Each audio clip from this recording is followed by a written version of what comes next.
Panel সাজাতে Trinamool club আর আর্থিকভাবে সচ্ছল সংগঠকদের খুঁজছেন আসন্ন বাফুফে নির্বাচনের সভাপতি প্রার্থী তরফদার রুহুল আমিন।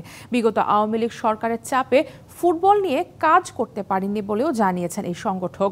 একই সাথে তার ব্যবসায় নানাভাবে প্রতিবন্ধকতা তৈরি করা হয়েছিল বলে অভিযোগ করেন তরফদার। ২৬ অক্টোবর বাফুফের নির্বাচন। রবিবার সভাপতি প্রার্থী হিসেবে প্রথম নামটা এসেছে সংগঠক তরফদার রুহুল আমিনের। নির্বাচনে জিতলে ফুটবলের হালটা ধরতে হবে শক্ত হাতে, তাই তো অভিজ্ঞতাকে প্রাধান্য দিয়ে সহযোদ্ধা বেছে নেয়ার চেষ্টায় তিনি।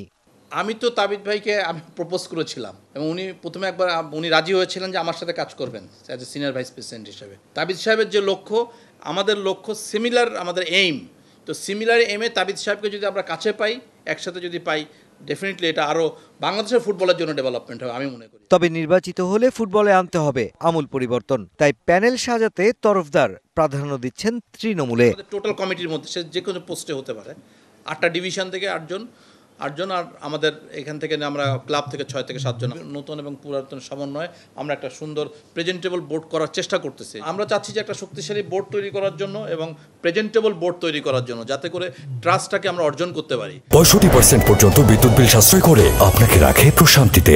ওয়ালটন ফ্যান হাওয়া বদলে দেয়। বাংলাদেশ ফুটবল ফেডারেশনের সবশেষ নির্বাচন অনুষ্ঠিত হয়েছিল 2020 সালে।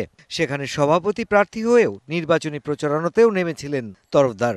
তবে ভোটের কদিন আগেই হঠাৎ করেই সরে যাওয়ার ব্যাখ্যা দিলেন নিজেই। শেখ রেহানা এবং জয়ের যে আমি যে ক্যাশিয়ার ছিলাম, সেই সমস্ত যে কথাগুলো বলা হয়েছে, এটা একটা মিথ্যা, বানোয়াট এবং এটা একটা উদ্দেশ্য পারপাস। সম্প্রতি তাকে নিয়ে বিভিন্ন গণমাধ্যমে প্রকাশিত খবর অসত্য বলে দাবি এই সংগঠকের।